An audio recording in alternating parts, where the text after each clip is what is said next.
Hey y'all, welcome back to my channel. If you're new, hi, welcome. My name is Zach. I'm a makeup artist and medical esthetician based in Toronto, Canada. Today, we are going to be continuing on our kind of color beginner-friendly makeup series. The previous video I did in the series was all about finding your perfect foundation match, from matching your undertone to finding the perfect depth of color. If you haven't seen that yet, I will leave it linked up above and down below so you can watch that and then rejoin on this video. Today, we are talking about how to find everyday colors. These are kind of like your fundamental colors that will just kind of set you up for success if you are kind of in a rut and you don't know which colors to choose for you. The easiest way for me to make sense in my mind of color is to think back to some of the personal coloring analysis that were really popular 80s, 90s, and I like to tweak those and kind of merge together a few of the different things I've read over the years that make the most sense to me. The four categories I like to think about are the four seasons. So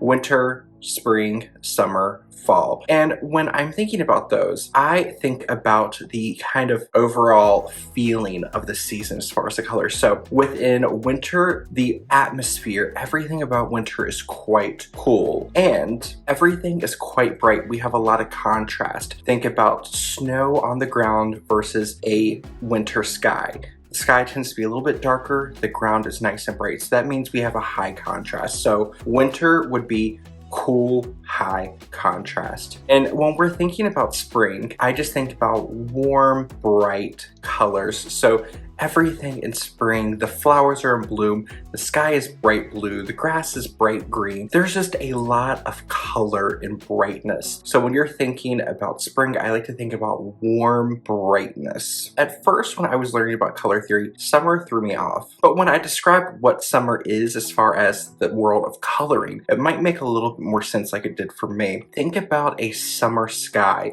You have those beautiful mixes of blue, pink, purple, which sets an overall kind of coolness to the color palette. And then within summer, it tends to be quite hazy. It tends to be quite muted. Everything is kind of more toned down, especially if you compare it to something like spring, where spring is very bright. There's lots of bright colors. Summer tends to be a little bit more softer, a little bit more hazier. So that would be cool and muted. Now let's switch over to autumn. Autumn, if we're thinking about the colors, think about all of our fun autumnal colors. So you've got red, yellow, orange. Even though those are quite bright in their coloring, they're quite similar. So that means there's lower contrast in those colors, which means they are more muted. The colors tend to be a lot more warm. So there's more of those yellow golden undertones within the colors that we're seeing a lot in fall or autumn seasons. So fall would be a warm and muted color palette. So now we have a different idea of what the color seasons are and what makes those color seasons unique. Let's turn that back onto us. So thinking back to our foundation matching video, we learned that there are either warm, neutral, or cool undertones. For me, example, I'm a cool undertone. That means I have more of a kind of blue pinkiness in my skin. Let's kind of look at different colors and talk about some different colorings we might find in those seasons, and maybe that will make a little bit more sense. As always, there will be timestamps in the description box down below, so you can kind of jump around, or when you come back to watch this video, you can watch what pertains to you. Winter is a cool, high contrast month. Best example I have of winter coloring is think about something like Snow White. You have fair skin, dark eyes, dark hair. That is a very kind of cool, cold color palette, but there is a lot of contrast. Spring is another high contrast, and we have a lot brighter, warmer colors in it. So when I'm thinking about spring colors and I think about hair colors, I think about those warm strawberry blondes, kind of like honey blondes, even going into like a beautiful ginger color. And then some other features we might think about since we have high contrast. Think about the colors of the eyes. Those are gonna be like your bright blues, those beautiful, really bright jewel-like greens. And then since we have a higher contrast, to use an example of a redhead with bright green eyes, normally you would find that on someone with a fair skin tone. So that means you're going to have a higher contrast between the color of the skin, eyes, and hair. Everything has its own kind of like brightness to it, which creates a contrast in tones. Now we get into the summer palette, which is cool and muted, which is what I fall into. If you look at my overall coloring, and a great little bonus trick with this, if you're not sure if you have a high contrast or low contrast, one of my favorite things to do, find a nice window, take a selfie, and then go into a photo editing tool. If you have an iPhone, you can do it right on the iPhone app. Take your saturation and turn it all the way down. You'll notice everything goes gray. When you're looking at the picture in a gray scale, you'll then see there's low contrast or high contrast. So for me, there is very little contrast in a black and white photo of my hair, my skin, and my eyes. That would put me in the more muted range of colors. Within our summer colors, these are going to be those soft tones. Eye colors, when we're looking into more of our cool, muted, or summer scale, think about those soft kind of hazy blues, greens, hazels, those type of colors. The hair will generally be a little bit more ashy in tone, and the skin tone is going to be quite close to the other colors that we're seeing within the skin. So that is where I fall into. I have a cooler undertone, and my overall kind of value in color is relatively low because there's little contrast. Our final color would be our warm and muted, or our autumn color scale. You're going to see those kind of more warmer reds, golds in the hair. The eyes, they're going to have a warmth. So those are going to like your warm hazels, browns, those kind of yellowy greens, those warm kind of autumnal colors, like even like an olivey green eye. Those are going to be the colors that we see. And when you look at a grayscale picture, between the hair, the skin, and the eyes, there's going to be a lower level of contrast. Let's take a look at some examples of colors. And I've got products and that we are going to look at for all of the different seasons, and we're going to kind of go in the order of operation for applying makeup. So we're going to start with our first season, which is winter, and that is going to be something that has a cool undertone and it's quite high contrast. For something like that, the first highlight that pops in my mind is going to be a collaboration from Nikki Tutorials and Ophir Cosmetics. This is the highlighter in shade Cloud 9. As you can see, it's a nice pale white base. So when I swatch, you can see it has that iciness to it. It's very wintry. Let's take a look at spring. For spring, we're thinking about those warmer colors with a higher level of contrast. And a lot of times, springy colors tend to be more pure. So if you think about a spring green versus a autumn green is gonna be more of like your military or khaki greens, whereas a spring green is gonna be like a bright kind of chartreuse or even like a Kelly green. The first highlighter that popped to my mind was the shade Iced from Jaclyn Hill. And then here we have our spring highlight. You can see it has a lot warmer undertones. So the undertone is much warmer and it has like a purity of color. Kind of right now getting an idea of how these colors are bright versus more muted. It will get a little bit easier when we throw in the two more muted colors. Moving into a muted cool highlight shade, I have the Buxom Wonderlust highlight in the shade White Russian. So here it is on the skin. See, it has a soft kind of pinky color to it. So compared to our warm bright highlight, it's a lot more toned down. It's a softer luminosity and it has a cooler undertone compared to this one. For a shade that is more muted and warm, the first thing I thought of was the Laura Mercier Matte Radiance Highlighter in the shade Highlight 01. This is a warm champagne highlight. When we look at that shade versus something like that first golden highlight, the color between here and here, this has a lot more of a clarity in color, whereas this one's a little bit more subdued. It's a little bit softer. It's more muted. So when I'm choosing a highlight, since my coloring is more cool and muted, when I go for a shade like this, while the undertone sits well with my skin tone, sometimes it's a little too bright and that makes this more of a statement piece versus something that kind of melds into my skin. The more warm, bright highlight. A shade like this tends to sit more on top of my skin versus blending into my skin. Buxom highlight in White Russian, and then we have the Laura Mercier Matte Radiance. Both of these shades are more muted. They don't have have that same kind of bright base to them that the previous two we were looking at do. This one has a cooler undertone. This one has a warmer undertone. I love wearing both of these. Since they're both more muted in their undertone, they kind of complement my muted undertones a little bit better. But the biggest difference is this one is going to kind of be a little bit more of a statement than this one is. And by being more of a statement, that just means since this color is warmer than my skin tone, it's going to be a little bit more of a pop versus something like this, which the undertone is quite similar to my skin tone. It's going to kind of set with my skin a little bit better and almost become part of my skin. I'm going to apply the White Russian highlight from Buxom. Bronzer is one of the trickiest products to find because when your kind of undertone is opposite of your skin, it can look either too red or it can look too orange. And if the saturation of the color is too bright, for me especially being kind of more muted and cooler in my undertones, a bronzer that is the wrong shade can appear orange, but if it's too bright, it's gonna look like a bright orange kind of stripe on my skin. So let's take a look at some different bronzers. For our wintry bronzer, which is going to be cool and bright, I grabbed the Jane Iredale bronzer, and this is in the shade Rose Dawn. For some people, this might be more of a blush shade, but for someone with a cooler undertone and that has more of a brightness to them, this shade is gonna almost look like they spent a little too long in the sun and they just have this kind of slight sunburnt flushed effect. It's a really, really beautiful shade. Spring is going to be warm and bright. Best example I have of a warm, bright bronzer would be the Kosas Soft Bronzer in the shade Light.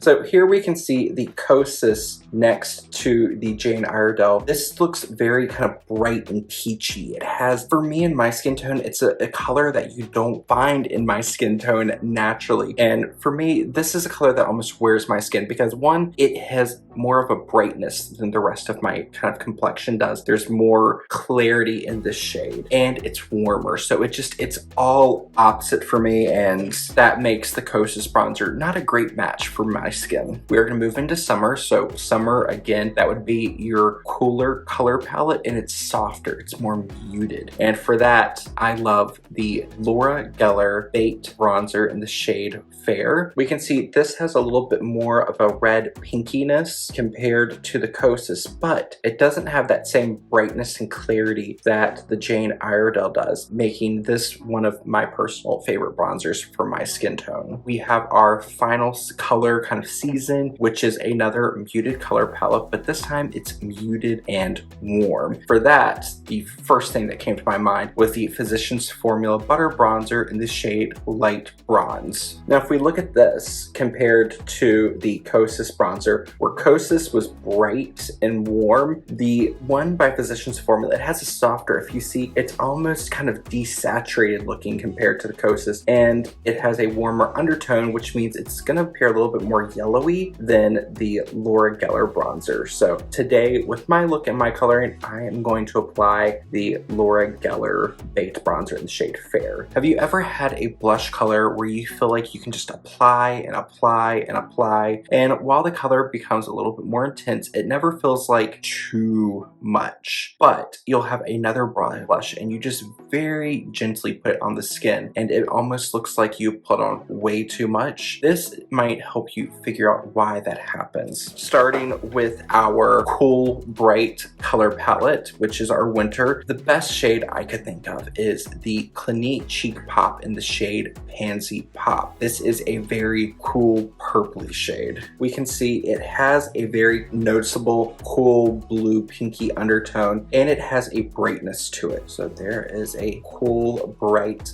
blusher. And when I'm thinking about a warm bright blush shade, the first thing that came to my mind was Milani's classic Luminoso. And if we take a look at this shade on my hand, we can see it has a lot more of a yellow undertone than my skin does. It feels like it's just sitting on top of my skin even more than the one that is more purpley. For a cool muted blush, you can't go wrong with the Hourglass Ambient Lighting Blush in the shade Mood exposure. Here is mood exposure. So you can see it has more of a coolness to it than the Milani Luminoso, but it doesn't have the brightness that the Clinique one does. Here we can see we are cool and muted. And our next color family would be warm and muted. And the first thing I thought of was this Jouer Blush Duo. It's more of almost like you can especially see in this shade over here. It has a warm peachiness to it, but it's more of a gray color.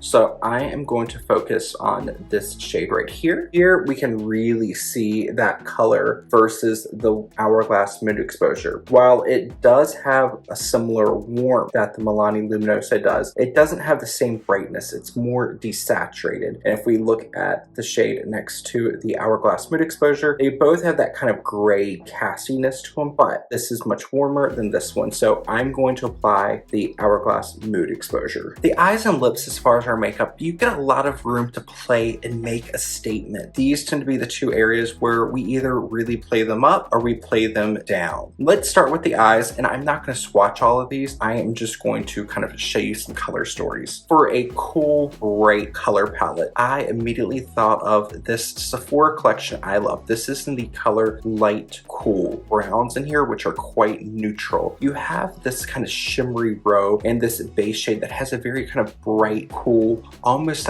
icy feeling to them. So this would be a great, cool, bright palette. For a brighter, warmer, or springy palette, I thought of the Sephora I Love Bloom collection, and this is in the shade Pansy. As you can see, they are much warmer, but there is a brightness to them, especially looking at this kind of peach and pink, these warm kind of goldy colors. So this is much warmer while maintaining the same kind of brightness as the previous one we looked at. For a cool, more muted color story, I immediately grabbed for this Sephora I Love Bloom palette, and this is in the shade Violet. You have these nice kind of cool kind of blue, purpley gray tones, but then you also have some of these slightly warmer shades over here, and if you kind of mix warm and cool, you're gonna get something more soft and muted. So I think this is a great kind of cool, muted, or summery. For something more kind of muted but warm, or a fall color story, I grabbed the Sephora I Love palette. This is the shade Light Warm. So let's take a look at Light Warm versus Light Cool. You have a lot more of a cool, icy color story than you do with this one compared to the Violet one. They both have that cool family to them. This one has more of a kind of brightness. If you look at this one, this does not have the same kind of level of contrast that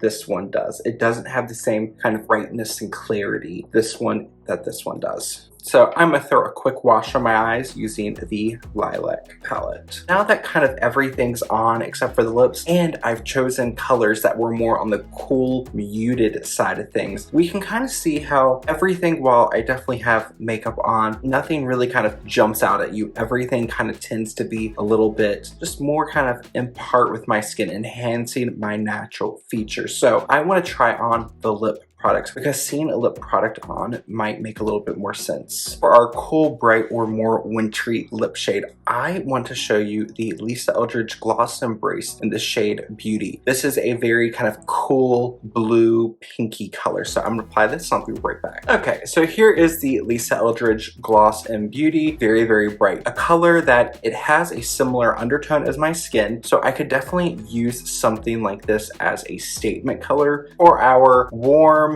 bright color, I chose a shade from Maybelline. This is number 550 Honey Pink. There is a strong kind of warm, orangey, corally shade pulling through. It looks like the color is just kind of sitting on top of my skin. It makes the teeth look a little bit more yellow. It doesn't really pop anything. It just kind of wears me versus me wearing the color. This would be better for someone who has more of a warm, bright, springy complexion. So I'm gonna remove this muted and warm shade. So compared to our previous shade, which was more of a warm, bright, this has more of a warm, muted, more kind of toned down grayish Finish Cast. So this is another one by Maybelline. This is the shade 656 Clay Crush. I don't dislike this color. This type of color is something that I like a lot and I can make work, and we'll talk about that in just a moment. But as you can see, worn by itself, nothing special done with it. It doesn't cause too much contrast against my skin, but where it's a little bit warmer than my overall tone, it's just kind of there. It's not amazing, but it's not bad. And lastly, we have our cool muted, or more of our summery lip color, and for that I chose the Bobbi Brown Crush lip color in the shade Blue Raspberry. As you can see, undertones quite in line with my natural coloring. It's muted, so it doesn't compete with my natural features. Something like this is just going to help the eyes shine a little bit brighter. It's just one that's going to kind of be more easy to wear, that you can, something like this, you can throw in your bag, reapply, not have to worry about it. With all of that under our belt, what happens when you find a color that you love? It might not be the best match for you and your skin tone. Find something within the same kind of depth of color. So if you are brighter or more muted, for me, since I'm more muted, I can get away with more muted warm colors easier than I can with bright warm colors, because as we saw, something like that Milani blush or the Maybelline Honey Pink lipstick, colors that are warm and bright, they just kind of sit on top of my skin. They just kind of wear me versus me wearing them. Whereas if I choose something that's warm and bright, I can tweak it a little bit, or I can still wear it and have fun with it. And then if you want to kind of stay with your undertones and just add a little bit of pop, you want to kind of keep your undertone consistent, but you want a fun pop of color, that's where I like to especially play with lips and blushes. So something like this Clinique Cheek Pop in the shade Pansy Pop. This has a cool undertone like my skin tone. It is brighter, so this would definitely become like a statement. So if you're muted and you want to really kind of wake up the skin tone, grab a blush that is a little bit brighter and truer in its undertone, pop that on, and it'll just kind of wake up the entire complexion.